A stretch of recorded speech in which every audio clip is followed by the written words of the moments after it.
আল্লাহর হাবিব আমাদেরকে শেষ যুগের ফিতনার ব্যাপারে সচেতন করে গিয়েছেন এবং আমাদেরকে সতর্ক করেছেন। এই ফিতনার যুগে আমাদের সহজেই ঈমান হারা হওয়ার সম্ভাবনা।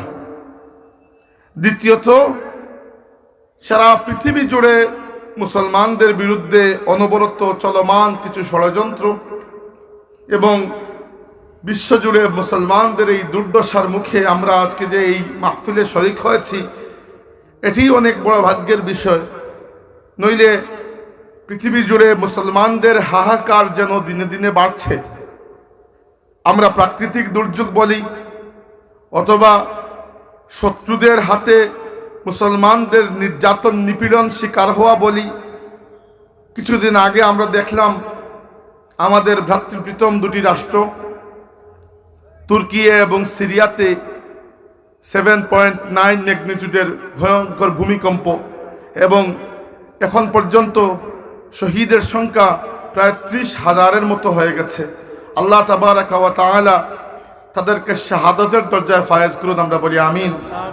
এবং তাদের সম্পর্কিত যারা আছেন দুনিয়াতে বাকি রয়ে গেছেন, আল্লাহ তাদেরকে সবরের তৌফিক দিন।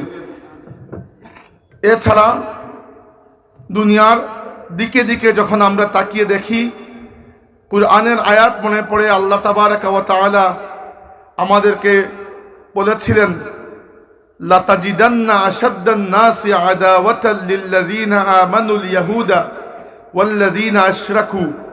হে মুসলমানরা, তোমাদের বিরুদ্ধে শত্রুতায় তোমরা সবচেয়ে কঠিন শত্রু হিসাবে তোমরা পাবে ইহুদিদেরকে এবং মুশরিকদেরকে। আজ পৃথিবীতে তাকিয়ে আমরা দেখি, সামনে রমজান মাস আসছে, আমাদের ভাইয়েরা হয়তো রমজানের প্রস্তুতি নিচ্ছেন, কিন্তু ফিলিস্তিনের মুসলমানরা কি কান্নার মধ্যে আছেন। প্রত্যেকবার রমাদান মাস আসলেই ইসরায়েলের অবৈধ ইসরায়েলের বর্বর হামলায় মসজিদুল আকসা রক্তাক্ত হয়ে যায়। প্রত্যেক রমাদানে এটি তাদের কালচারে পরিণত হয়েছে।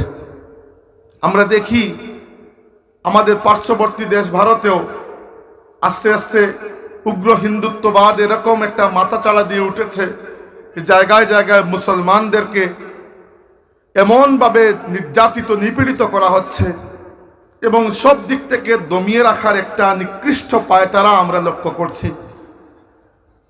আমরা দেখি এর চেয়ে খারাপ অবস্থা চীন দেশে, যেখানে চায়নার জিনজিয়াং প্রদেশে প্রায় 12 থেকে 15 অথবা 20 লক্ষের মতো উইগুর মুসলমান, তাদের জাতি উইগুর, তারা মুসলমান, আমাদেরই ভাই।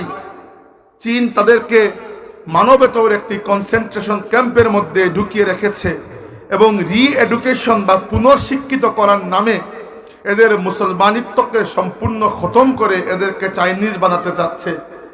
বাচ্চাকে জন্মের পরে মায়ের কাছ থেকে আলাদা করা হয়, জবরদস্তি চাইনিজ পুরুষদেরকে মুসলিম মহিলাদের ঘরে যেতে বাধ্য করা হয় এবং মহিলাদেরকে জোরপূর্বক স্টেরিলাইজ করা হয় যেন ওদের বাচ্চা দেওয়ার ক্ষমতাটাই নষ্ট হয়ে যায়। এছাড়া মুসলমানদের অঙ্গ প্রত্যঙ্গ কেটে কালোবাজারে বিক্রি করার মতো খবরও আমাদের চোখে পড়েছে। এই ভয়ঙ্কর দৃশ্য এখানে শেষ নয়। আমরা যখন কথা বলছি তখন আমাদের নবী সাল্লাল্লাহু আলাইহি ওয়াসাল্লামের মায়ার উম্মতের মধ্যে একটি জাতি ইয়ামেনের মুসলমানরা দারিদ্র, ক্ষুধা এবং যুদ্ধের অনেক বড় পরীক্ষার মধ্যে নিপতিত। আমেরিকার চামচারা আমেরিকার কথায় 2015 সাল থেকে প্রায় 3-4 বছর ইয়ামেনে যে ভয়ঙ্কর হামলা করেছিল, তার রেশ এখনো কাটে নাই। আমাদের ইয়ামেনের মুসলমানরা দুঃখ দুর্দশার মধ্যে এখনো দিন কাটাচ্ছে, অভাব অনটনের মধ্যে দিন কাটাচ্ছে। এরও আগে আমরা দেখেছি আফগানিস্তানকে ধ্বংস করতে, ইরাককে, সিরিয়াকে, লিবিয়াকে, লেবাননকে, আরো বিভিন্ন দেশকে, যেন দুনিয়ার সব জাতি একত্রিত হয়ে গেছে আমাদের বিরুদ্ধে। আমাদের পার্শ্ববর্তী দেশ বার্মায় আমরা দেখেছি রোহিঙ্গা মুসলমানদের উপর অমানুষিক নির্যাতন, এবং যারা এখনো বাংলাদেশে ভূমিহীন আশ্রিত অবস্থায় আছেন, আল্লাহর রসুলের হাদিস মনে পড়ে, রাসূল আকরাম সাল্লাল্লাহু আলাইহি ওয়াসাল্লাম বলেছিলেন, ইউশিকুল উমামু আন তাদাআ আলাইকুম কামা তাদাআল আকালাতু ইলা কাসআতিহা। হে মুসলমানরা, হে আমার উম্মত, একদিন আসবে দুনিয়ার প্রত্যেক জাতি একে অন্যকে দাওয়াত করবে তোমাদেরকে ধ্বংস করার জন্য। যেভাবে খাবারের দিকে মেহমানকে আহ্বান করা হয়, মেজবান যেভাবে খাবার প্লেটে সাজিয়ে টেবিলে সাজিয়ে মেহমানকে আহ্বান করেন খাওয়ার জন্য, দুনিয়ার প্রত্যেক জাতি একে অন্যকে নিমন্ত্রণ করবে তোমাদেরকে খাওয়ার জন্য। সাহাবীরা বড় পেরেশান হয়ে গেলেন। আনাহনু ইয়াউমাইযিন কিল্লাতুন ইয়া রাসূলুল্লাহ, হে আল্লাহর রাসূল, আমরা কি সেদিন সংখ্যা এত কম হব? আল্লাহর নবী বলেন, লা বাল আনতুম ইয়াউমাইযিন কাসীরুন, তোমরা সেদিন সংখ্যা অনেক বেশি হবে। ওয়ালাকিন্নাল্লাহা ইয়ানজিউ আন কুলুবি আদুউকুমুল মাহাবাতা আও কামা ক্বালা, কিন্তু আল্লাহ তাবারাকা ওয়া তাআলা তোমাদের শত্রুর মন থেকে তোমাদের ভয়কে উঠিয়ে নিয়ে যাবেন এবং তোমরা হয়ে যাবে কাগুসাইল সাইলি, তোমাদের দাম এত কমে যাবে দুনিয়াতে মুসলমানরা যে তোমরা বন্যার পানিতে ভেসে আসা ময়লার মতো তোমাদের ইজ্জত হয়ে যাবে, এত কম। এটি কি জন্য হবে? যে আল্লাহ তাবারাকা ওয়া তাআলা তোমাদের অন্তরের মধ্যে একটা রোগ পয়দা করে দিবেন, যে রোগের নাম হচ্ছে ওয়াহান। সাহাবায়ে কেরাম জিজ্ঞেস করলেন, ইয়া রাসূলুল্লাহ, ওয়াহান মানে কি? আল্লাহর হাবিব বললেন, হুব্বুদ দুনিয়া ওয়া কারাহিয়াতুল মাউত, দুনিয়াকে বড় অধিক মহব্বত করবে আর মৌতকে তোমরা ঘৃণা করে দূরে সরাতে চাইবে। যখন এই রোগগুলো তোমাদের মধ্যে পয়দা হয়ে যাবে, মনে রাখবে দুনিয়াতে তোমাদের ইজ্জত কমে গেছে। আজ পৃথিবীতে মানুষের সংখ্যা 800 কোটির মতো, বা সামান্য বেশি হবে এখন, 2023 সালের রিপোর্ট আমি দেখি নাই। এর মধ্যে 1/5, 5 ভাগের 1 ভাগ, প্রায় 190 কোটি মুসলমান। অথচ এই 190 কোটি মুসলমান একসাথে মিলে কখনো একটা ডাকও দিতে পারে না। আমরা দেখেছি সুইডেনে কোরআন শরীফ পোড়ানো হয়েছে কয়েক সপ্তাহ আগে, দেখেন নাই, শুনেন নাই খবরে? আপনি কি জানেন তারা কুরআন এবং তাওরাত একসাথে পোড়ানোর ঘোষণা দিয়েছিল? কুরআন এবং তাওরাত। তাওরাত ইহুদিদের কিতাব, দুনিয়াতে ইহুদি রাষ্ট্র মাত্র একটা, ইসরায়েল। এক রাষ্ট্র ফোন করে বলেছে খবরদার এটি করো না, তারা বাদ দিয়ে দিয়েছে। 57টা মুসলিম রাষ্ট্র এত বেঈমান, একটা মানুষের পক্ষ থেকে একটা ফোনও যায় নাই। এবার নেতাদের যদি এই অবস্থা হয়, সাধারণ মানুষের কি হাল হতে পারে চিন্তা করে দেখুন।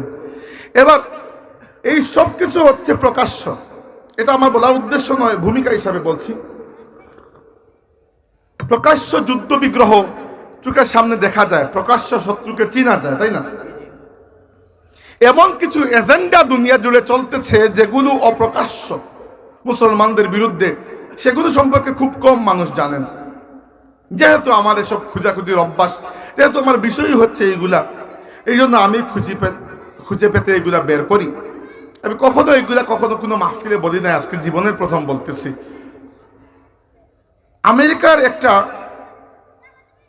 গবেষণা প্রতিষ্ঠান আছে, নাম হচ্ছে রিসার্চ অ্যান্ড ডেভেলপমেন্ট কর্পোরেশন, হ্যাঁ, সংক্ষেপে বলা হয় র্যান্ড কর্পোরেশন।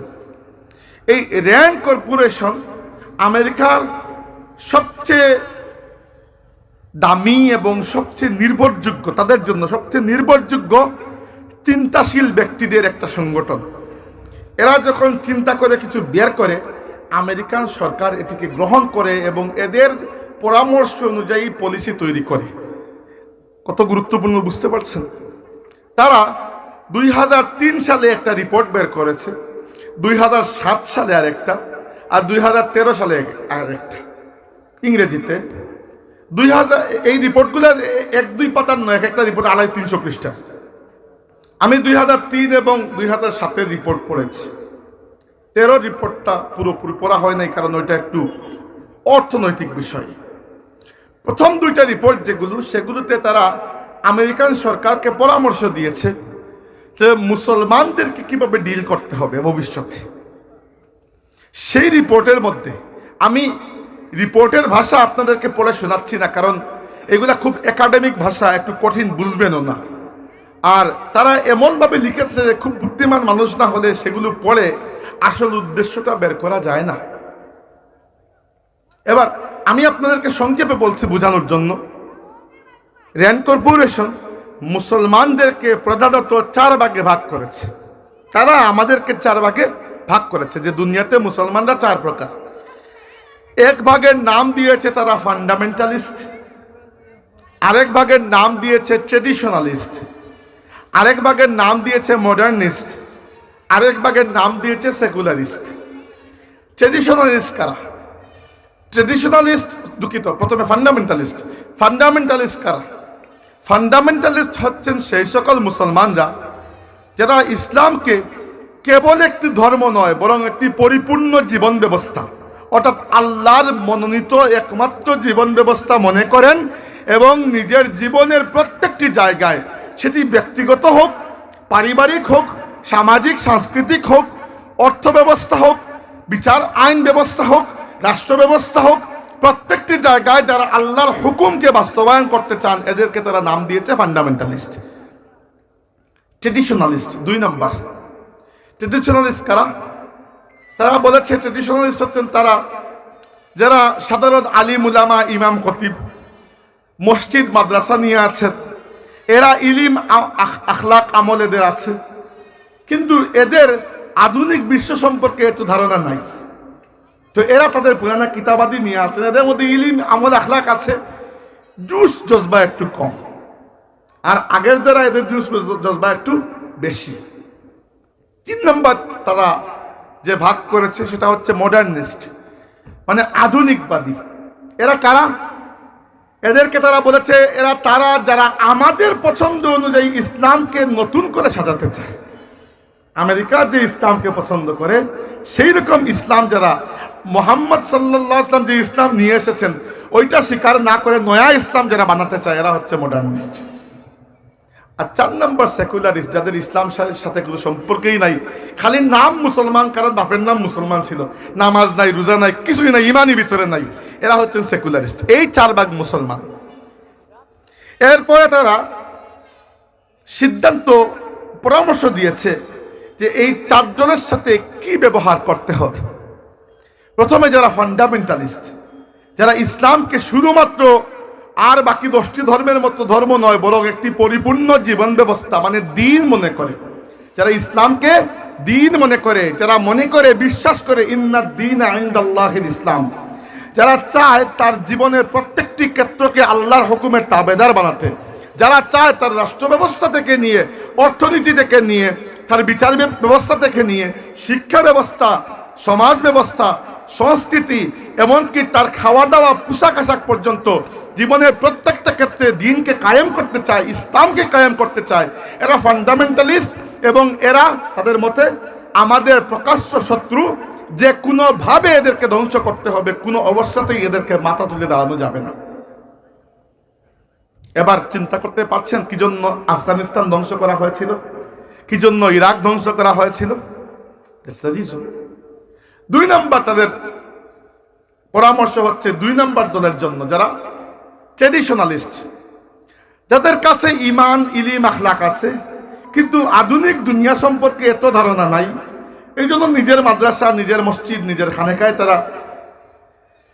ওরা বলেছে যে এরা সরাসরি আমাদের জন্য ভয়ঙ্কর নয়, কারণ যেহেতু এদের আধুনিক চিন্তা ভাবনা নাই।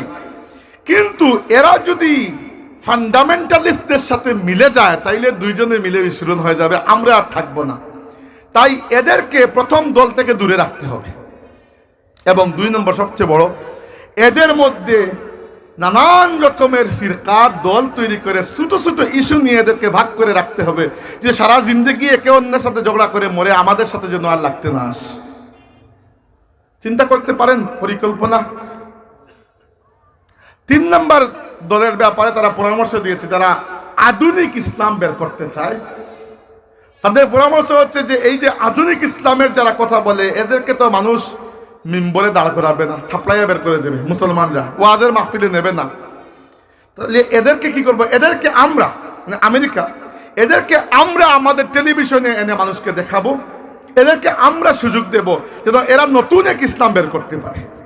এবং সেই নতুন ইসলামের যে কিছু ইস্যু আমরা বর্তমানে দেখতে পাচ্ছি, আমার নিজের কানে শোনা, নিজের কানে, ওয়াল্লাহিল আযীম, এরকম ইমাম খতিব আছেন ইউরোপ, আমেরিকা, অস্ট্রেলিয়ায়, যারা সমকামিতাকে বৈধতা দিয়ে দিয়েছে। এই হচ্ছে আধুনিক ইসলামের রূপ, যারা পুরুষ নারীর ভেদাভেদকে সম্পূর্ণ ভুলিয়ে এক করতে করতে এখন আর এক করার জায়গাই নেই, এরকম পর্যায়ে চলে গেছে। আমি নিজেও শুনেছি আর উলামা কেরামের মুখ থেকেও শুনেছি, এরকমও নাকি ইসলামিক পণ্ডিত আলিম আছেন যারা সুদকে বৈধ করে দিয়েছেন। তো এর থেকে আমেরিকার জন্য খুশির বিষয় আর কি হতে পারে? আর 4 নাম্বার যারা সেকুলার, নামাজ নাই, রোজা নাই, ইমান নাই, কিছুই নাই, প্রস্রাব করে পানিও নেয় না ভালো করে, এদের জন্য কোনো পরিশ্রম করা দরকার নাই। এরা এমনিতেও আমাদের, অমনিতেও আমাদের, তাই না? এরা আমেরিকায় যায়, চাকরি বাকরি করে, একটু ভালো খাবারের জন্য। এদের জীবনে না জিন্দগিতে কখনো মসজিদে গিয়েছে, না কখনো যাবে। বাপ মুসলমান, এই জন্য তার নামও মুসলমান, কিন্তু এর বাইরে ইসলামের সাথে এর কোনো সম্পর্কই নাই। এবার চিন্তা করে দেখুন, এই যে 4টি দলকে তারা বানিয়েছে, আমাদের আজকের যুগে মুসলমানরা হুবহু ওই রকম 4 দলে বিভক্ত হয়ে আছে। যেভাবে তারা আমাদেরকে খেলাতে চাইছে পুতুলের মতো, আমরা সেভাবে খেলছি, এবং এইটা কেউ আমাদেরকে ধরেও দেয় না। আশ্চর্যের বিষয় হলো আমরা দেখেও দেখি না। আমাদের আলিম উলামার মধ্যে অনেকের মধ্যেই আমি এই চিন্তা, এই চেতনার অনুপস্থিতি দেখেছি যে এরা ইসলামকে এখনো পর্যন্ত একটা দিন মনেই করতে পারেন না।